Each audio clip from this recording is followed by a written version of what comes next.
So I guess this is the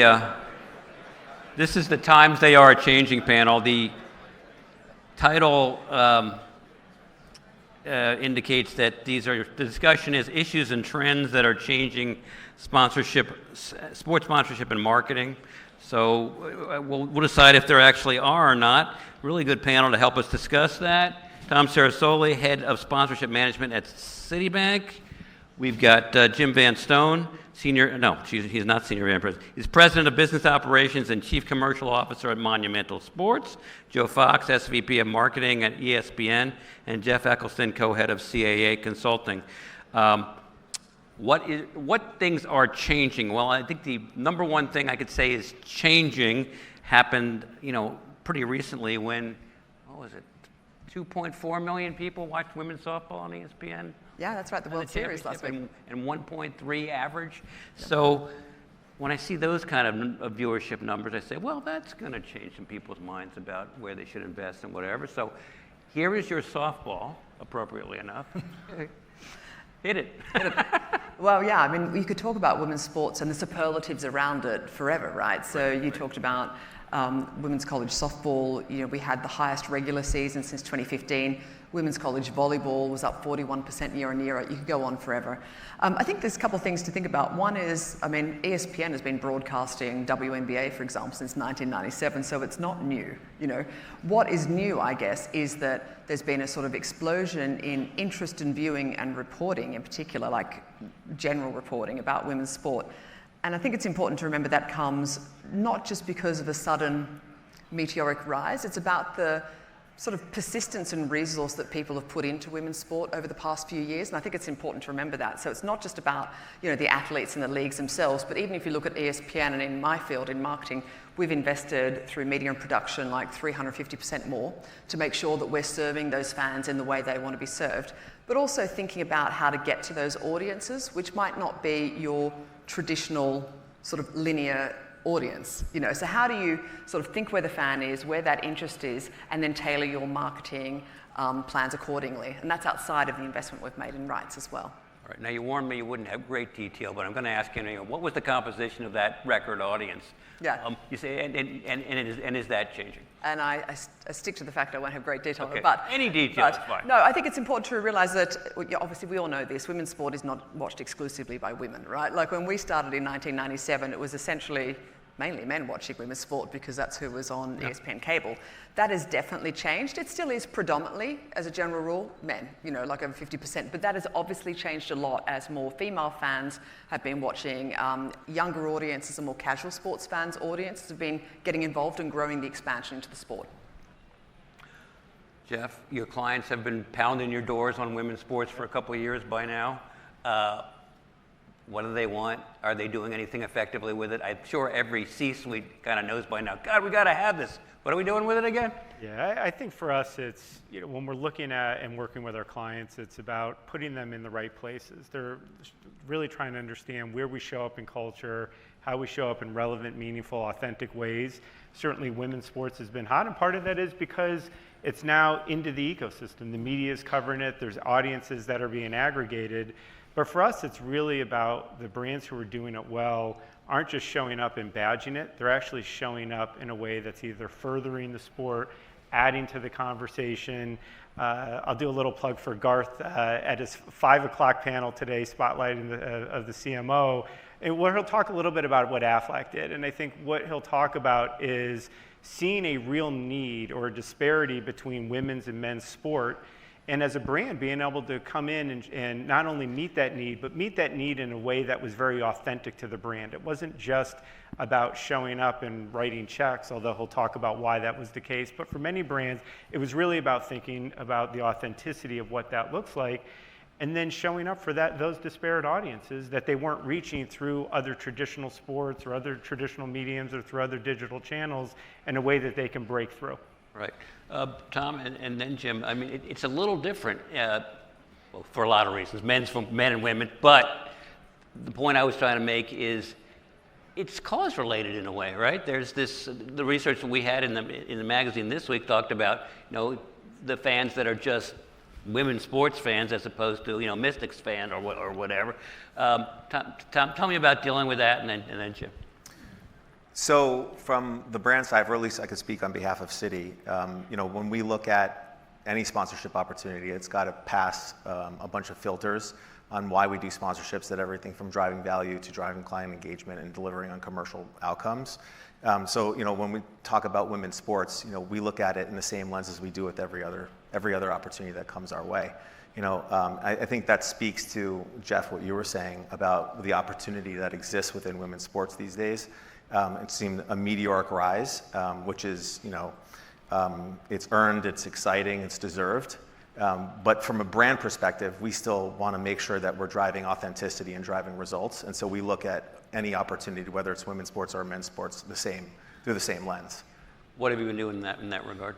What's that? What properties have you been working with in that regard? In the past we've worked with Parasport, and we did a lot of work around, driving men and women's engagement around in that platform. We have a deep relationship within the LPGA. We had a relationship with Notre Dame where we worked with NBC on launching the first women's college basketball game on that network. So we've been looking at these opportunities from an authentic perspective and trying to see what drives value for us. Jim, what's different about selling, women? I mean, ideally, you'd sell everything across the board in one package, but you can't do that every time, right? Well, you know what? I think this moment is real and it's big. I mean, I looked last week at the valuations of coming out of the WNBA teams, and you're talking between $200 and $400 million. I mean, 14 times revenue multiples. So these are really big businesses. I think, teams are investing in a really big, broad way. And, for us, we've always believed in the WNBA that in a perfect world, 30 NBA teams would own 30 WNBA teams and build scale. And I think we're on a really great trajectory from that end. We are getting a lot of the brands that we partner with asking specifically about that. And, they want to really get involved in the full ecosystem. And I think we've got a competitive advantage a little bit in Washington, the fact that, we own the teams, the venues, and also the media side. So we were the first WNBA team to do a pregame show, a postgame show. Incredible partnership with our friends at CarMax coming in and really helping us support that and, broadcasting all the games, the ones that are certainly not on national TV. So for us, it's scaling up the amount of inventory that we have and then hopefully having a lot of solutions to meet the brand's needs that they want. Understood. I think I'm going to give Joe another softball. I apologize. Another thing that's changing is streaming. And here's your softball, here's your platform, to talk a little bit about, this is your third launch, I think you said, right? It's my third launch, yeah. Not an ESPN. Of a streaming platform? Yeah. So tell us a little bit about that and what you have to do, because I think it's very much a developing art, right? Yeah. So for those who don't know, ESPN in early fall is doing two things. We're launching our entire service direct to consumers, so you'll be able to get all of ESPN's linear channels, content, services directly through the app. And the second part is, through the app, we've got a whole series of enhanced features from multi-view to Sports Center for You to a whole range of Stream Center, a whole range of features that won't make sense to you now when I just say them like that, but will come out. We're putting betting and fantasy within the app as well and things like that. So it'll give an amazing and incredible fan experience on the app where you can watch the game and track your bets and fantasy at the same time. So that's obviously a reaction to a number of things. We all know that it's become an increasingly competitive sports environment. Streaming has led that. And we know that we therefore have to obviously be in that game, but we've taken a really platform agnostic approach, which is different to what I guess a lot of our other legacy friends have done, which is we're not putting different content on the app compared to what you get onto linear. We're being completely platform agnostic. So if you want to stay in your cable bundle, we are more than happy for you to do that. You love it there, we love you there. If you want to buy a skinny bundle, you can do that as well. If you just want to buy direct on ESPN and be part of that, then that's what you can do as well. And I think that really helps sports fans, because we've always said we're about serving the sports fan anytime, anywhere. And this means that people who haven't wanted to make that commitment, who are perhaps younger and would never even think about signing up to a cable option, have the opportunity to be part of ESPN. So as you can imagine, part of what that means for us is thinking about different ways to market to those audiences as well, and how do we meet those fans where they are and think about what their needs are. Personality, positioning, however you want to put it, of the DTC service, any different from ESPN at large, or maybe complementary? You tell me. Yeah, complementary. Like we're calling it ESPN. That's our brand, and there's power in our brand, and trust, and legacy, and authority in it. We're doing a number of things in terms of brand, and marketing, which is making sure we're more consistent.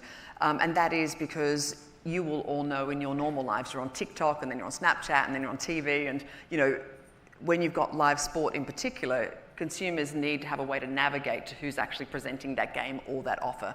So we're keeping all of our iconic assets in terms of the red and speed line and things like that, but making sure that they show up in a digital environment in a much better way. But I think importantly, what we're also doing is making sure that we are not just relying, I guess, on what would be our traditional linear marketing, and we're out talking to people, where they are, whether it's experiential activations or ensuring that our huge digital reach, we are in 200 million unique households every month through our digital reach, whether it's via TikTok or the ESPN app, is also telling people about this experience as well. It speaks to a change in media and fragmentation and all that, Jim. I mean, I'm the sucker watching 3.5 or 4 hours of an NFL game every Sunday or Monday or Tuesday or Wednesday, whatever day. My son will come with me and he's got 12 highlights. Yep. So then it's like, okay, how do you make a business out of that? That's the problem you're faced with to some extent, right? Yeah, I mean, I think everyone knows selling subscriptions is a heavy lift. It's not easy, but the ability to personalize and future-proof your business, I think, is absolutely critical. I mean, we own the regional sports network, and we don't think linear is going away, but there is an audience of people that want to consume and stream. And, what we've been pleasantly amazed by is the amount of people that are cable subscribers that are authenticating to be able to stream our teams and properties. And our ability to personalize that in a really robust way is really important for us. So we've looked at integration in terms of sports betting. We've looked at retail integrations. We've looked at ticketing. So for us, it's looking at the entire ecosystem and to a degree building a platform that meets people where they want to consume the products that you have. Tom, audience size is audience size, right? GRPs are GRPs. But having said that, you buy streaming any differently than you buy linear? I mean, it's different audience, I guess, per se, because the demos are going to be different. But, yeah, I mean, when we look at any new deal that we're putting together, we do lean on property relationships to understand what the assets are and the different ways that they can connect with people. And I know you just mentioned, Joe, that meeting where your fans are. We want to do the same thing. We want to leverage the relationship we have with the properties in order to do that and achieve our objectives. And whatever platform that is, if that's the way that fans are consuming this information and this experience, we want to be there as well so that we can connect with them in an authentic way. So 100%, that's how we look at it, and we're always keeping an eye on the evolving landscape to understand where the opportunities are, currently and where it's going, and just making sure that we're thinking ahead as far as how we can meet them again where they are. But we also, we lean on the property partners to help us understand what they're seeing as well. Of course. And Jeff, you've got to make sense out of this fragmenting landscape to your clients. So, in less than 2 hours, please tell us how you do that. Yeah, I mean, it's all about the audience insight. I mean, when you look at the data, I think the average number of streaming services people have these days are 4.7, so nearly 5. A couple of years ago, it was 2. 80% or 70% of sports fans under 35 don't have cable anymore. So part of this is about where they're showing up and making sure we're showing up for them. So everything we do starts with the audience insight. You just look at what's going on in sport today and the disruption. Everyone talks about shrinking attention spans and baseball making rule changes to account for that. The TGL was born out of an insight of there's more golf that's played off the course than on the course. So when you look at those insights, it really then leans in when we're working with brands and looking at how do we activate and show up for those audiences. And you talk about AI and the proliferation of data and AR. You look at a client like T-Mobile, what they did at the PGA last month, where they were using AI to aggregate unbelievably large amounts of data in a way that had never been done before, where they were able to track every shot that was hit on the golf course, aggregate that in, and then serve that to people through the app, right? So that is, when you look at then value and what that looks like, it's not just traditional, it's not just streaming, there's the digital app, there's the experiential, there's the engagement. But when you wrap all that together, if the brand's showing up in a way that's authentic and relevant to them, that's where you see value. We could talk about value for 4 hours here. Jim, you've got somewhere between $800 and $1 billion spending on a renovation. You said I could call it a renovation, right? That's a, I'm trying to figure out the right word. You know what? I don't like the word transformation. I don't like renovation. We're building a brand new building, and we're doing it in a really cool location in the district. what can you tell me about that from a brand perspective? What kind of opportunities, and if anyone? Well, you said Cisco was one of them, but beyond that, You know what? I think what we're trying to do is get a lot more immersive in telling the story of our brands and the partners that we have in the community. I mean, we've got incredible partners. For example, our healthcare partner, MedStar Health, is phenomenal, and we want to be able to utilize the venue to be able to tell the story of what they do in terms of good in the community and stuff like that. So we're really investing a lot, overall in this process. And one of the things that we've done really uniquely for us, we've created this creative council within Monumental that includes really our brand marketing folks, Elevate Creative that's working with us on a lot of the sponsorship storytelling piece, Gensler, who is our architect, Clark, who's our general contractor.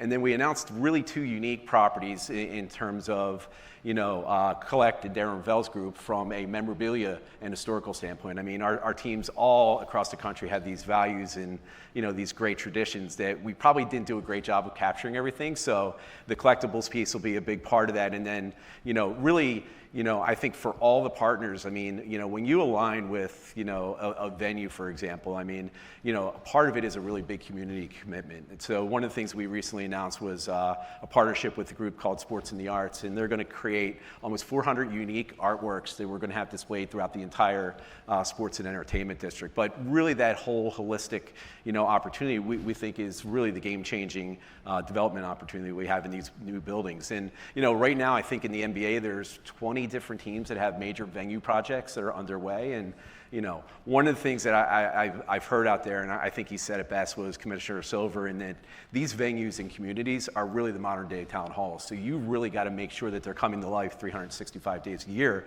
but also being on point with your brand partners to make sure that you're telling their story holistically. Yeah, I think there may be some people here that don't know too much about the collectibles deal that you did. So at the risk of plugging Darren, tell us about that, because I think it is unique for a property to do their own collectibles, and also might tell you how much margin is built into that market, but it's still unique. So I think we had an iconic moment. We had an incredible hockey player that's been with us 20 years who just broke the NHL scoring record. So I think sometimes being in the right place at the right time is not a bad thing, but people value cherishables and collectibles, and we think there's a huge market out there. It's a multi-billion-dollar business, and for forever we did not think about it. It was kind of an afterthought, and there's a lot of value in our history, but if our fans can also participate in that history in a really unique way, then we certainly want to do it. We had a lot of debates, though. I mean, a couple things. We captured a lot of the ice, both at Capital One Arena and then UBS, packaged that up a little bit, but we had an internal debate. It turns out to be water after all, right? The water, yeah. What do we do with the nets? And I was like, you know what? We battled back and forth. If we cut up that net, we'll never get it back. So we're going to have both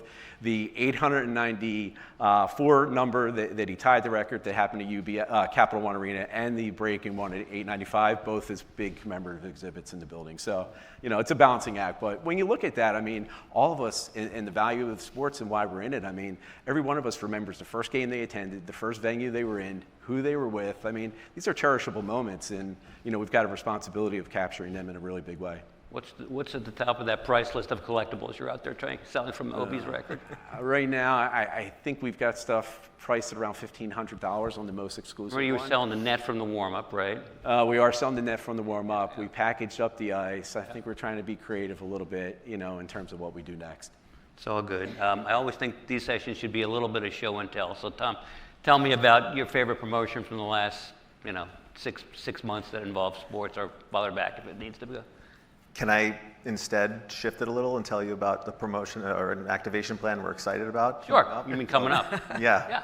Ryder Cup is coming up in the fall, and we're extremely proud to be partners with the PGA of America on that relationship. And we've got a full top to bottom set of activations that we're planning that will deliver for our card member clients, as well as our high-end clients that we're going to host on site, both in-market activation, on-course activation, on broadcast, just trying to connect with as many fans as possible to deliver a unique experience from our perspective. I think it's, it goes without saying, but I think it's going to be one of the most exciting events that's been in the golf world.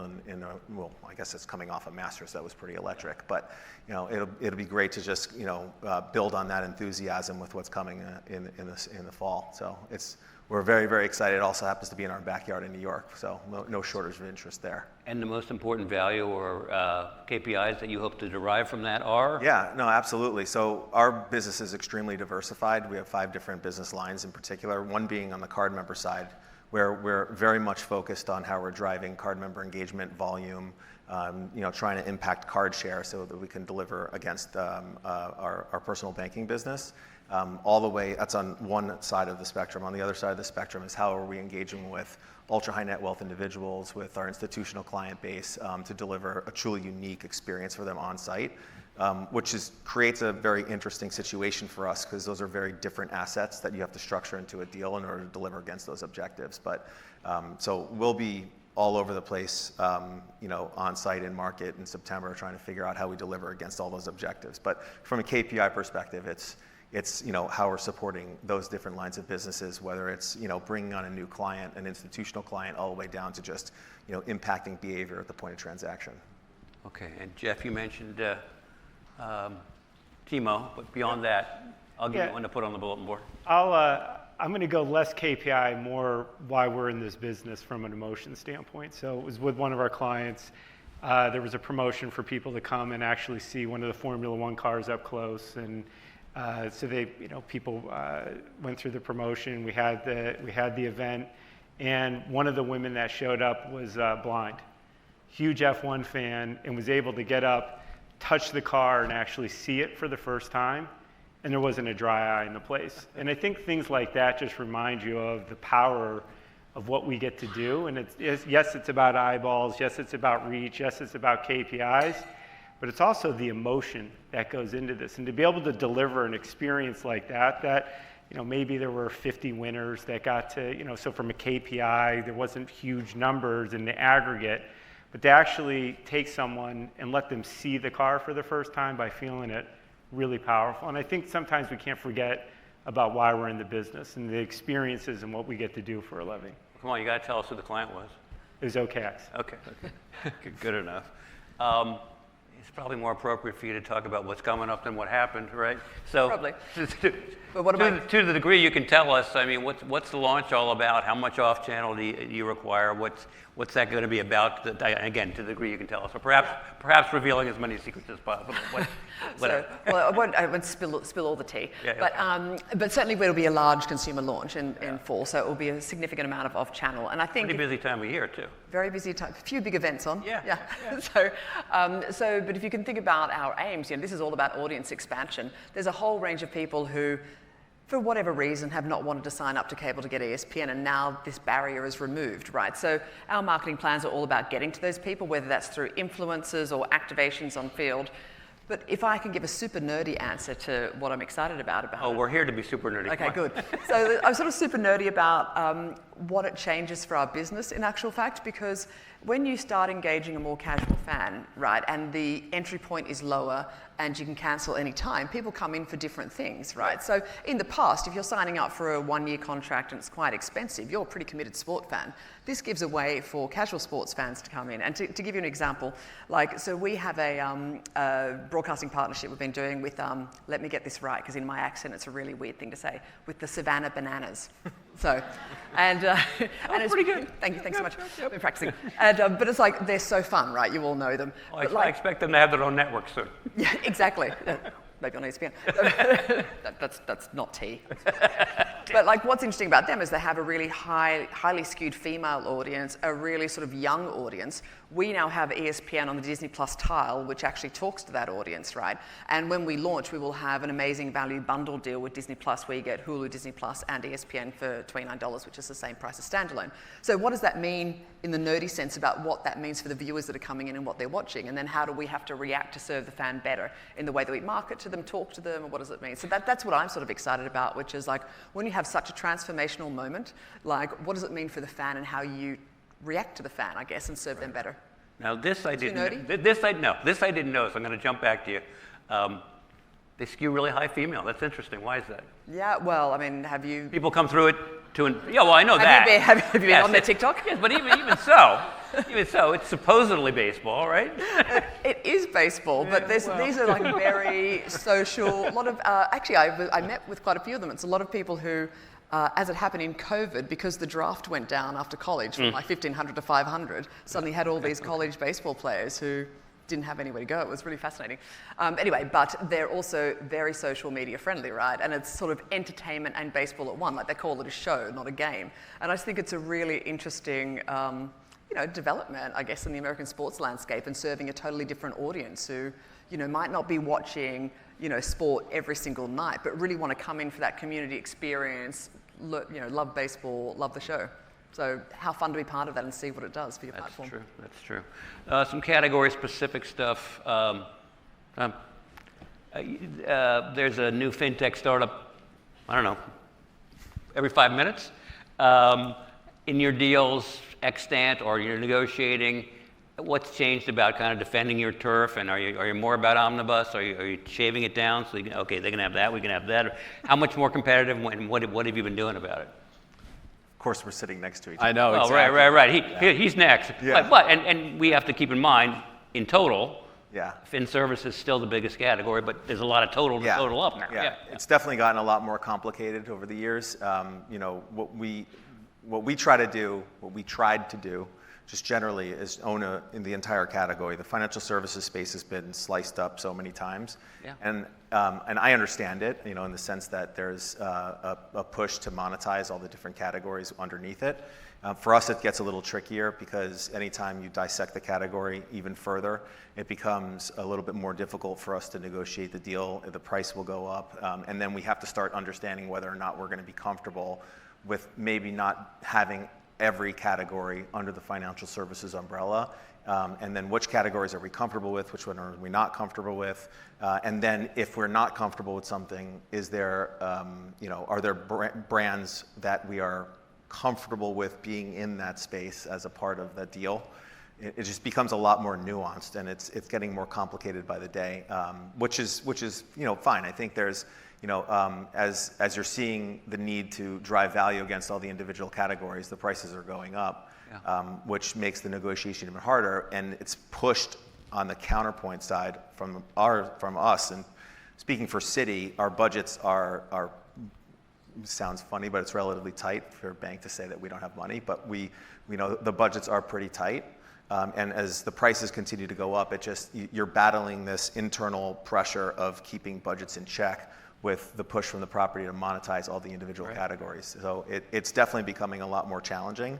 But sports is continuing to grow at a pretty meteoric rate, and I think we're still able to drive a lot of value in the categories that we are able to secure with the sponsorships that we have. The one to watch for us nerdy sponsorship types in this area is the NFL and Visa. They've had Visa for decades, and they're working right now to split it up into 2, 3, 4 categories. Usually when the NFL does something, because of their size, everybody follows. So that's one to watch. Mm-hmm. You get to talk next because you're the selling guy. Yeah, no, I would tell you probably 10 years ago when you were talking about the financial services category, it was really just retail banks and credit cards. And now you look at the landscape and there's 15 different types of categories. Financial tech, I remember when it was brought up to us, 10 years ago, we're like, well, what do you mean? Where is that going? And now, you look at neobanks, you look at investing platforms. I mean, crypto is coming back in a really robust way. So, it definitely creates an opportunity. I think at the same point in time, as properties, we've got to be cognizant because some of our largest relationships are with, banks and large-scale banks like Citi or Capital One and some of the other bigger ones. So it's really, a challenging process, but, I think one that's also exciting from a property standpoint, it's in the fact that it's opening up some new spaces to generate money and generate revenues. And, as everyone knows, I mean, these properties that you own, whether it's NBA or NHL or NFL, I mean, they're really big investments and they take a lot of money and, it's really, challenging us to generate as much commercial revenues as we can. I think one of the things that's been helpful for us in certain areas is, we bought the regional sports network from Comcast a couple years ago. So not only do we have the teams, the venues, we've got the media side of it. So I think it's afforded a lot more opportunities. I think, so you have to look at your business differently. I think a lot of team properties are looking at themselves as media companies now in a really big way. And, I think, as much as I think we loved all the rights deals that we're getting. I mean, we're being challenged to think a little bit differently. And, I look at some things that we can really do together for partners, whether it's financial services or others. I mean, we have something that we call Feature 360 that, we can have a brand moment that's owned by a brand, and it could be everything in venue from the PA announcements to the signage. We bring it on social and digital, carry it to the out-of-home piece. We own the audio piece of it on radio, and now you own the broadcast side of it. And, it creates a unique opportunity and platform for, being creative, I think, in some deal structures that you do. So, and you look at the media side, I mean, us, 80% of our marketplace is unduplicated. You've got a building that has 20,000 people, but we've got 3 million households in the greater Washington region, leading into a DMA, which, is about 8 million. So, I mean, it's a pretty significant marketplace, but you got to think differently. And, but at the core, though, you want to maintain great relationships, whether it's with the cities or the Capital One. So, hopefully there's a little bit of collaboration along the way. Go ahead. I was going to say, I do find it amusing because some of our current relationships will get emails from, you make a point about this new fintech company that just started. What are your thoughts on this particular one? Is this a category conflict? I'm like, oh man, I have no idea. It's like a 3-day exercise to figure out what for someone like him with the names on the building. Right, yeah. So sorry, I didn't mean to cut you off. No. That's fine. I just, the whole subject of category creep is interesting, and they're getting very blurry. I mean, one thing I wanted to pick up on was crypto, because certainly you look at Bitcoin, and it's reached new highs a couple of, I don't know, maybe 10 times the last year or so. Is that a legit category again? Could you do that? Could you do that again, or is there a scarlet letter on that, or?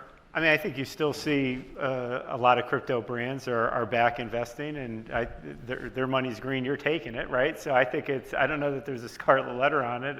I think the whole point, though, about the category exclusivity is it really does put a premium on understanding not just getting the deal right, but how are we activating this? How are we going to show up? How are we, when we get the categories we have, are we actually able to tell the story that we want to tell with what we've been given? And can someone else come in and infringe on that? So it really does force you to be much more forward thinking about these deals than just doing the deal in the moment, but really outlaying what is this going to look like over the next 2 to 3 years to make sure the categories we have, whether the value equations there is one thing, but also then how it erodes what our brand might be down the road is another. So I think that's really important.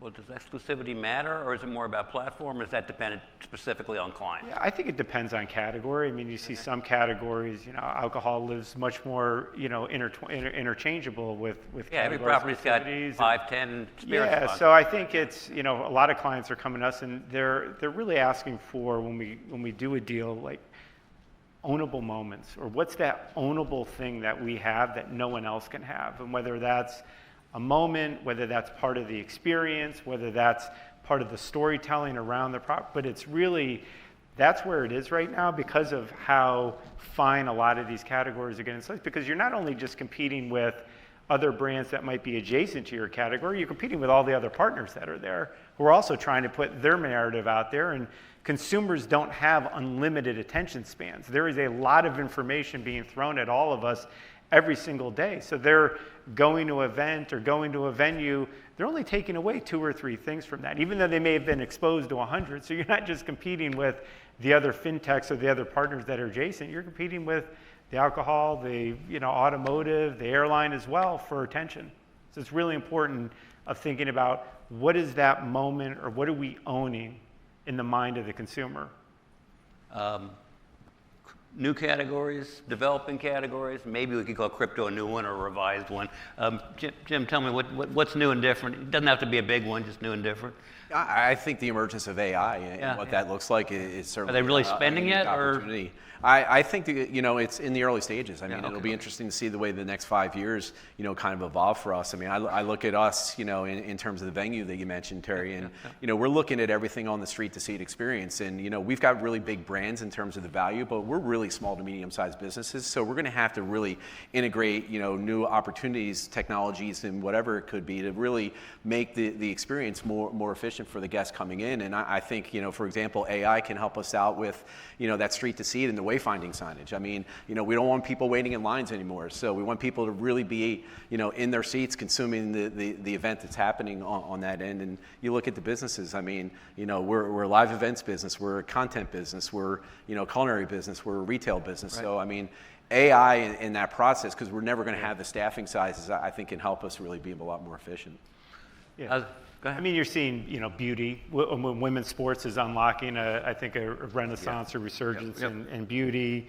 You mentioned AI. I mean, all the private equity money that's coming into sports is bringing new money into it. Crypto, you mentioned, cybersecurity. Yep. You're starting to see deals in that space. So there's a lot of new money, I think, buoying into the industry to, Tom's over here talking about how tight his budgets are. There's a lot of money that's also flowing into the I will tell you, digital asset and blockchain's not in our category, just in case you're wondering. That's a good one. I'm not selling. Yeah. I like that for him. That's good. Well, you got to define the category. That's the problem. Yeah. I mean, I don't know that there's a killer AI app yet, right? So not yet, but there will be. You know that. Yeah. Things move so quickly. We've got to get the brands, and then brands will have budgets, right? There's got to be, because it's obligatory now. It's got to be an AI involvement in your launch, right? Of course. So, there you go. So I think the way we're thinking about AI, besides back office operations, I guess, which everybody is, of course. like how does it make the fan experience better, and how does it serve the fan better? So as part of our launch, we have Sports Center for You. I mentioned that before. That is essentially, you will all know Sports Center in the top 10. This will provide people with a personalized Sports Center. So every day it will tell you what based on your fan behavior and your fan preferences, the sports that you're interested in, the athletes you're interested in, it will give you your own top 10 with a bit of fun thrown in as well. So that will be part of our launch. And I think that's a great way for AI to sort of personalize, an experience to the fan. And then also leave a little bit, I think the important thing with AI as well is leave room for discovery, right? Like, 'cause if everything becomes so personalized, no one discovers new sports, new people, new moments in culture, new moments in sports. And so what we've been thinking about is how do you make sure that you are giving people, serving their fandom specifically, but making sure they're still part of the broader conversation that might not have been, in their specific feed. And also balanced, of course, with, as a leader in sports news, making sure that AI is spot on. Jeff, there has never been more soccer inventory available in this country than there is now. I'm wondering what your clients are. I mean, do they really want, it seems like, because there's so much out there, non-World Cup soccer inventory to be part of the train coming up? They must be asking you about that all the time. Yeah, I mean, it's, you've got obviously World Cup leading that and Olympics quickly behind that. There is a lot of discussion around where that fits into the ecosystem, what are the audiences we're going to reach with this inventory, and are those audiences unduplicated, as Jim was saying before, or are we already reaching them in other facets? So I think there's a big opportunity. The World Cup's going to open that up. Hopefully the team performs a little bit stronger than they've been over the last 4 games. Not showing it so far. But. Exactly. But I think that's, the next couple of years in this country is going to be a little bit of from a global sports stage coming in. It's going to be interesting to watch. I think it's super exciting as well, because we know that over the past couple of years, people who say they are sports fans has increased, and people who say they are avid sports fans has increased, right? And then you have the Olympics and you have the World Cup, in the backyard, and it seems as a boom time really for the next couple of years for sport here. It's really exciting if you're working in the industry, especially if you have the Super Bowl after that. Absolutely. I would say don't take your eye off of basketball, though. I mean, the model of basketball, NBA Europe coming in, NBA Africa, the globalization of basketball, I think, and then certainly the high that we get every, 4 years after the Summer Olympics with basketball, I think is just, Adam's vision of bringing this and truly making it a global sport. I think it's got the opportunities to compete with soccer down the line. Tom, and then on down, at the risk of asking you who your favorite child is, which of those two events, the Olympics or World Cup, has a bigger impact on this country? Sorry, on the spend? Which Olympics or World Cup? Which one has the bigger impact on this country? World Cup. Because? I think it's the ability to connect with as a global bank, the ability to connect with so many different cultures, in a really meaningful way. I mean, you could do that through the Olympics as well, but there's just so much passion around the World Cup that, again, this is a personal preference. It's yeah. It's a fantastic event. Jim, what about you? I'm excited about the Summer Olympics. I think 28 is going to be incredible. I think it's going to be a really unique opportunity. I think the city of LA is going to take it and run with it really well, and I think that's the one to watch. My guess is it'll be a better performance for the locals, but we'll see how much that matters. Joe, what about you? Well, I'm just moving to LA, that's all I can tell you. So, just be part of it. I love being in an Olympic city and a World Cup city. So for us, for us, we are always covering sport, even if we don't have the rights, right? So for us as well, it's an incredible time for news and to be engaged and to engage our fans through all of our digital channels, and through our broadcasting reporting. So That gives Jeff the last word on that one. I think the World Cup will prime the pump for the Olympics. I think the Olympics will draft off of some of the interest that will be brought back into the global stage in the U.S. We'll see if that happens, but that's a good thought. Thank the panelists, please, and thank you guys for showing up. Abe Madcore, please.